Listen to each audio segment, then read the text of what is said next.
The Rusted Sea by Cinder Gallagher. By the grace of the gods, Clint still had his head.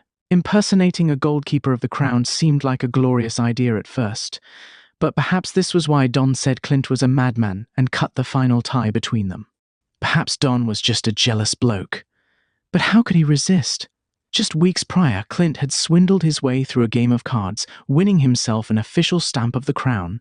Whether it was counterfeit or stolen was beyond him and, well, didn't matter anyhow. The stamp itself was worth Clint's weight in gold, but he knew better than to think in such a small scope. Only an inexperienced heister would sell such a treasure. Don would say a sane person. No, Clint would have none of that, for he knew the crown's seal would lay gold for him if he played his hand right. He stole parchment, ink, and wax within a day and wrote his first official ledger. Any seamstress or shop should provide him a new tailored suit, to which a goldkeeper would reimburse them within due time.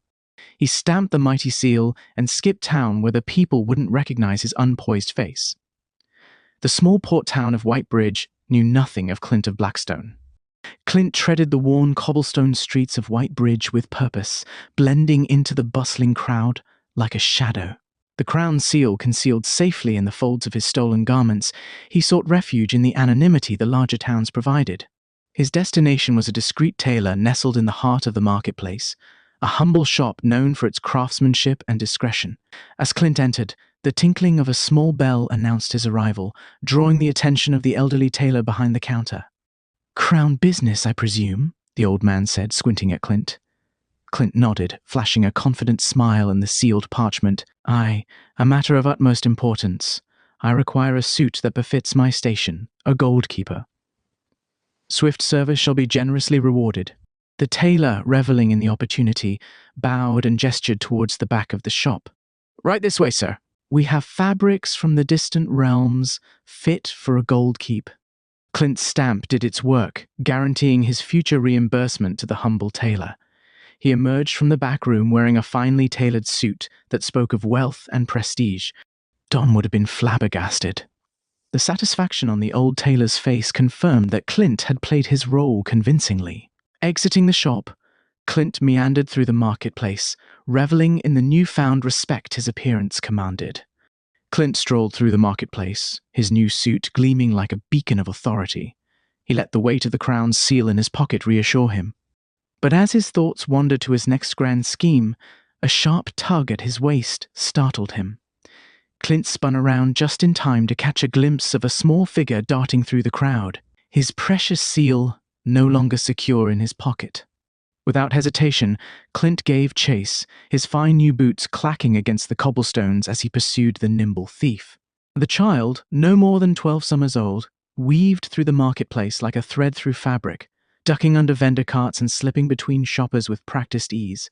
Clint's longer stride kept pace, though his new attire drew unwanted attention to the pursuit. "Stop, you little thief!" he called out, the irony not lost on him. The chase led them down a narrow alley where Clint's fingers nearly grazed the child's collar. Victory seemed within reach until the cold press of steel against his neck stopped him dead in his tracks. "I'd suggest you leave my cabin boy alone," a smooth voice said from behind him.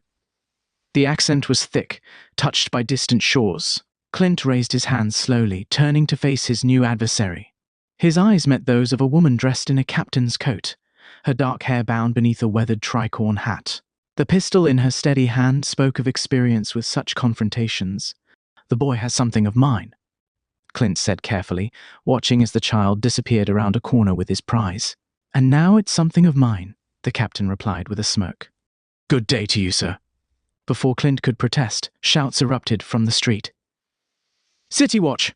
Hold where you are!" The captain cursed and vanished into the shadows as guards flooded the alley. Clint found himself surrounded, his fine new clothes now a damning costume rather than a disguise. The questioning lasted hours. They found the seal, of course. The boy had dropped it during his escape. The elderly tailor's testimony was the final nail in his coffin, the old man's trembling finger pointing him out as the fraudulent goldkeeper. The gallows stood stark against the morning sky. Clint felt the rough hemp around his neck, heard the crowd's murmurs below. The drummer began his somber rhythm, counting down the final moments of Clint's ill-conceived scheme. This was it. This was where he finally met his fate. Clint wanted to puke, but just then, chaos erupted. Smoke bombs burst across the square. Figures swung from nearby rooftops, and a familiar voice, the captain's, cut through the confusion. Clint felt strong hands grab him, the rope falling away as someone sliced it clean through. Before he could process what was happening, he was being hustled through streets and alleys, finally emerging at the docks where a ship waited with unfurled sails.